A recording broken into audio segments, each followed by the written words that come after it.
तो सारे भेद समाप्त हो गया, जीवात्मा परमात्मा का भेद समाप्त हो गया।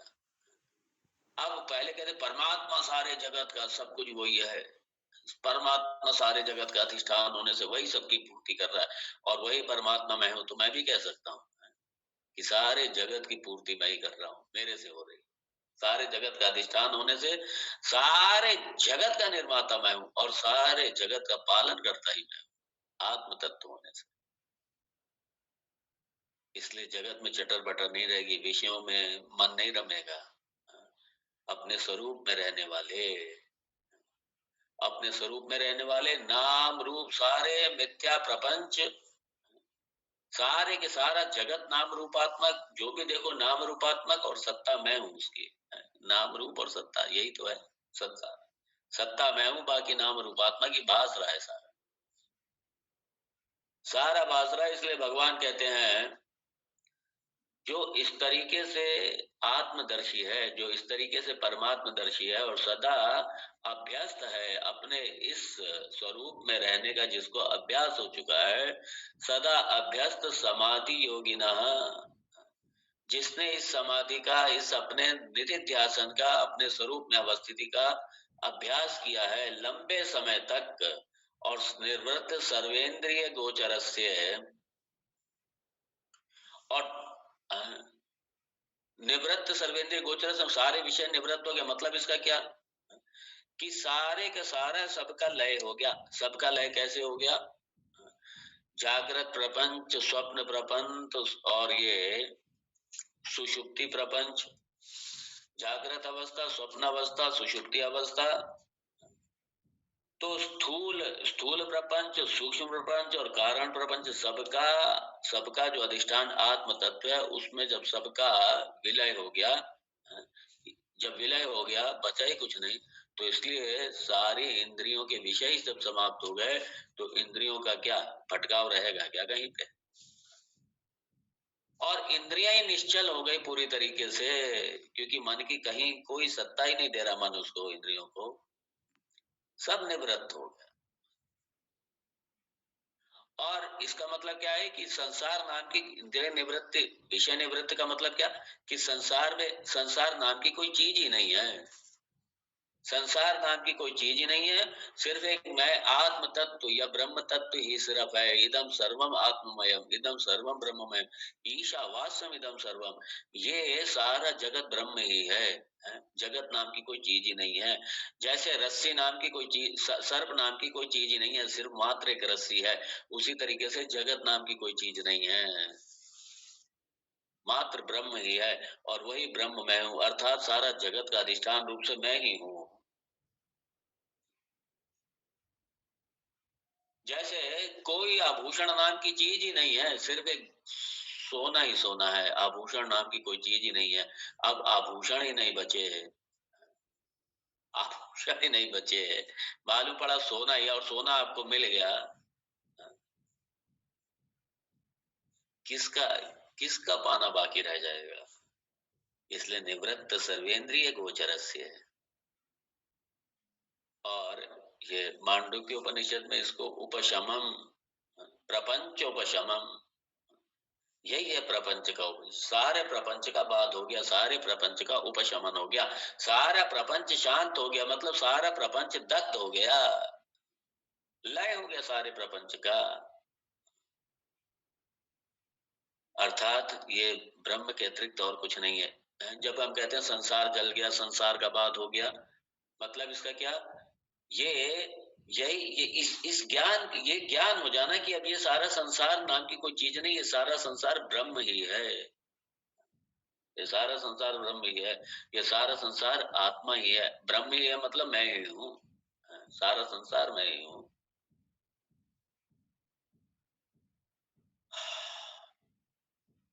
तो लेकिन ये अवस्था भगवान ने एक बार बड़ा स्पष्ट कह दिया, सदा अभ्यस्त समाधि योगिना, जो इस तरीके से, ये पहले मैं कह चुका हूँ, ये समाधियां योग की समाधि नहीं है भगवान जी, जो यहाँ पे समाधि शब्द प्रयोग किया है, ध्यान शब्द भी प्रयोग जहाँ पे हो, समझ लीजिए निधिध्यासन। अगले श्लोक में ध्यात्वा है, तो वहां ध्यात्वा का मतलब निदिध्यासन है।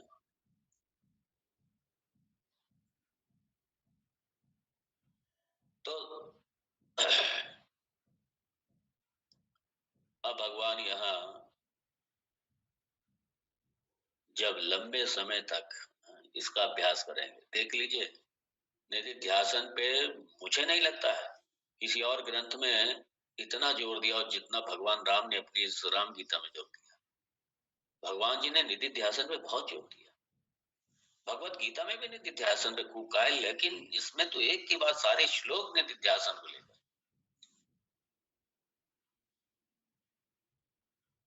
और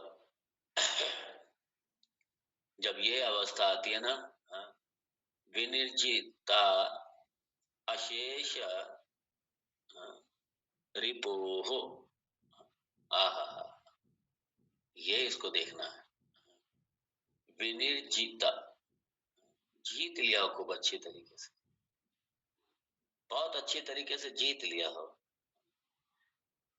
और किसको? सारी बाधाओं को जीत लिया हो, रिपो हो सारे।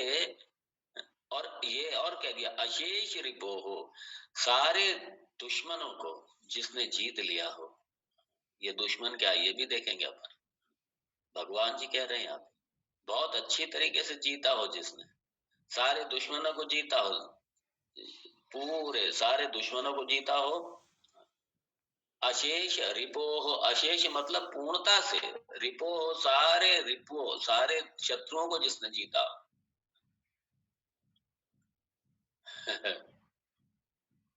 क्या सुंदर है।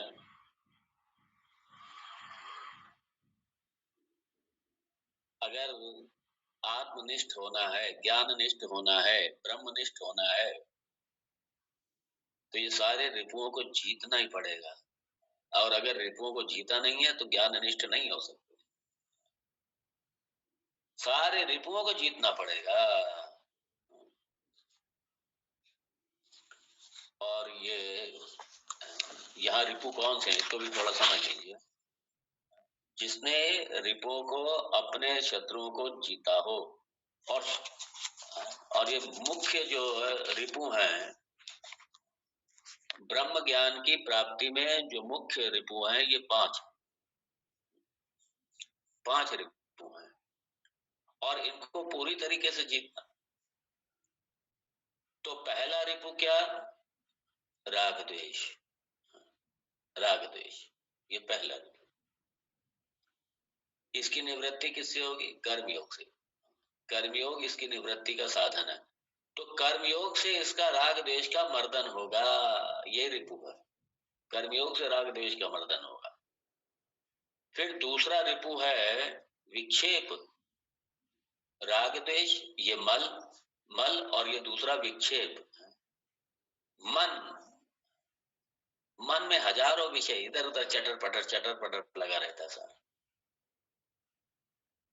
ये करना है, वो करना है, ये बनाना है, हमेशा रेस्टलेस, हमेशा चिंता में, हमेशा तनाव में, हमेशा पीड़ा में। तो ये जो मन का चटरपन है, जो निश्चलता मन की लानी है, मन की चंचलता समाप्त करनी है, तो कहां से? उपासना योग।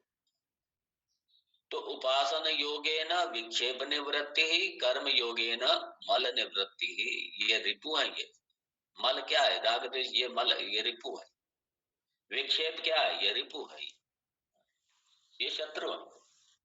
ये वेदांत में, ब्रह्म प्राप्ति में, ब्रह्म मार्ग की प्राप्ति में ये शत्रु है, रिपु है, इसलिए इनको जीतना होगा। तो विक्षेप की निवृत्ति उपासना से, और मल की निवृत्ति, राग द्वेष की निवृत्ति कर्म योग से।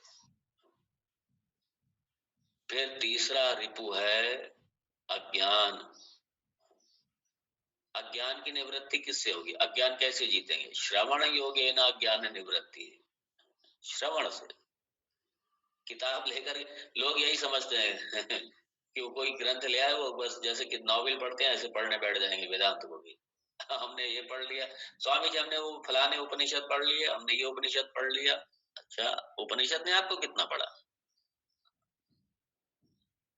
हमने ये उपनिषद पढ़ लिया, हमने वो उपनिषद पढ़ लिया। अगर ये ऐसे ही होता अगर ये ऐसा होता तो मैं आपके सामने, आप श्रवण नहीं कर रहे होते, मैं बोल भी नहीं रहा होता, ना मेरे गुरुजी ने मुझे पढ़ाया होता, ना मेरे गुरुदेव ने उनको पढ़ाया होता। ये परंपरा ही नहीं होती अगर ये इस तरह की अपने आप होती।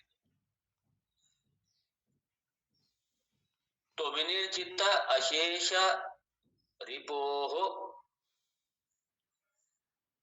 ये रिपु, तो श्रवण योग से अज्ञान निवृत्ति, अज्ञान रिपु है। और उसके बाद में संशय, तो मनन योग से संशय निवृत्ति ही, और निधिध्यासन योग से विपरीत भावना या विपर्य निवृत्ति ही। ये 5 मुख्य रिपु हैं वेदांत, और 5 ही इनकी साधनाएं हैं। इन रिपुओं को मर्दन करने की 5 साधना है। और भगवान ने कह दिया अशेष, यहाँ शेष मतलब कुछ बाकी ना रह जाए। ये नहीं कि अभी पूरी तरीके उनका मर्दन नहीं हुआ है, अभी वो जिंदा बैठे हैं। जिंदा बैठे हैं तो आप वेदांत में सक्सेस नहीं होंगे, इनको पूरी तरीके इनका मर्दन करना पड़ेगा। अज्ञान की निवृत्ति करनी पड़ेगी, संशय की निवृत्ति करनी पड़ेगी, विपर्य की निवृत्ति करनी पड़ेगी, मल की निवृत्ति करनी पड़ेगी, विक्षेप की निवृत्ति करनी पड़ेगी। जब ये पूरी तरीके इनका मर्दन हो जाए, जब पूरी तरीके निवृत्त हो जाए, अशेष मतलब पूरी तरीके से जब ये निवृत्त हो जाए, तब करके अहम सदा भवेयम, तब मैं हूंगा, तब मैं हूंगा, तब जाकर के मेरी स्थिति बनेगी। और ये सारे, ये तो शत्रु हमारे, ये मुख्य हमारे शत्रु हो गया। और उसके बाद जो सहायक शत्रु है, जो दूसरी इनकी सेना, असुर संपत्ति, असुर संपत्ति। ये काम क्रोध लोभ मन मद मोह मात्सर्य, ये सारा, तो ये जितने भी हैं, ये सारे सबका मर्दन, सबका मर्दन होगा।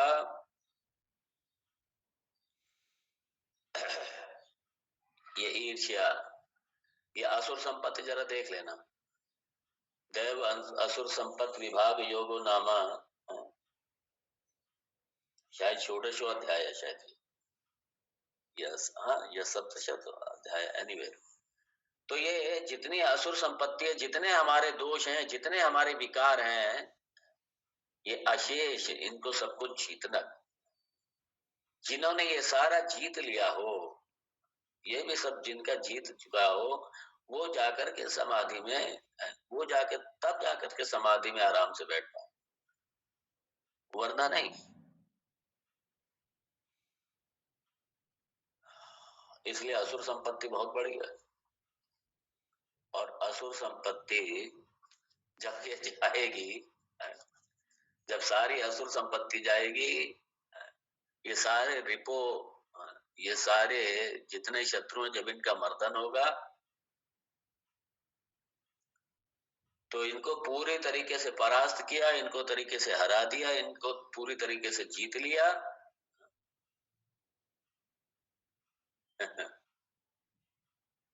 और जित क्षण गुणात्मनः,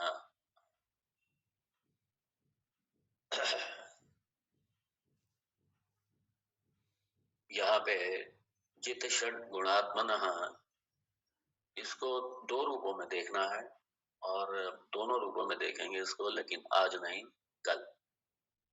बड़ा सुंदर भगवान ने ये रखा है सब। भगवान जी हमारे बड़ी कृपा करके, श्री राम गीता में भी भगवान जी ने बहुत सुंदर निधिध्यासन को कितना महत्व दिया भगवान जी ने, बहुत ज्यादा महत्व दिया निधिध्यासन। और निधिध्यासन का महत्व है, निधिध्यासन का अभ्यास होगा तब जाकर के ये सब होगा। अभ्यास हम लोग निधिध्यासन का करते ही नहीं है, ये समस्या हमारी बहुत। अब जैसे 54वां श्लोक है, अगला श्लोक, इसमें ध्यात्वा,